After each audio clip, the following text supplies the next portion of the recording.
Alright, let's dive into this WNBA matchup that's got everyone talking, the Connecticut Sun versus the Dallas Wings. But before we get into the nitty-gritty, let me ask you this. Have you ever watched a game where you knew the stats, but something just felt off? That's where we're headed today. This isn't just about who wins or loses, it's about the why behind it all. So, buckle up. First off, let's set the stage. It's August 2nd, 2026, and the Dallas Wings, led by the unstoppable Paige Bueckers, are hosting the Connecticut Sun.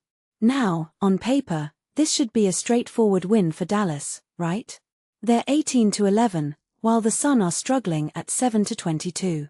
But here's the kicker, the Wings have been on a bit of a roller coaster lately, dropping 3 of their last 4 games all by razor-thin margins. Personally, I think this is where things get interesting.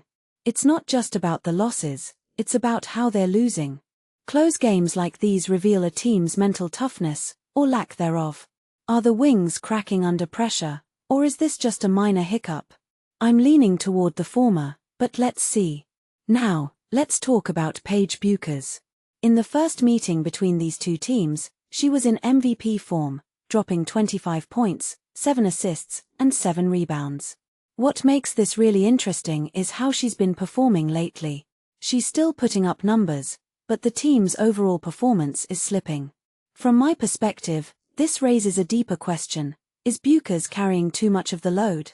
Great players can elevate a team, but when the rest of the roster isn't stepping up, even a superstar can start to feel the weight.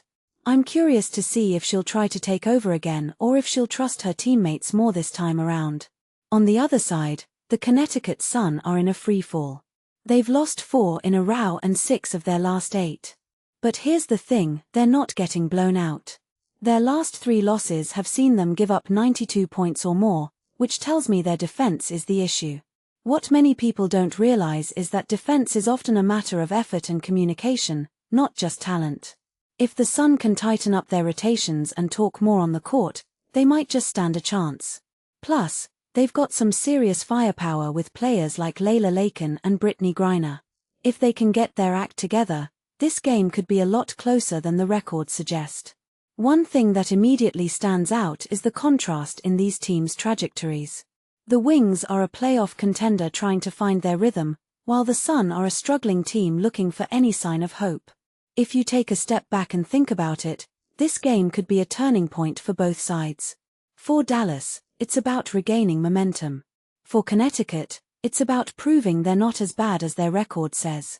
What this really suggests is that there's more at stake here than just a single win or loss. Now, let's talk about how to watch this game. It's airing on ESPN and ESPN Deportes at 7 p.m. Eastern Time, and you can stream it on Fubo.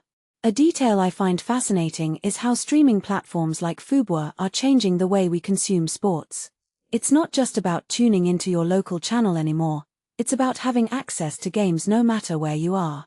But here's the catch, regional restrictions still apply. So, if you're outside the US, you might be out of luck. Personally, I think this is something the WNBA needs to address if they want to grow their global audience. As we wrap up, I'm left with one big question. Will this game be a statement win for the Wings or a much-needed upset for the Sun? In my opinion, it's going to come down to which team wants it more. Dallas has the talent, but Connecticut has nothing to lose. And in sports, that's a dangerous combination. So, what do you think?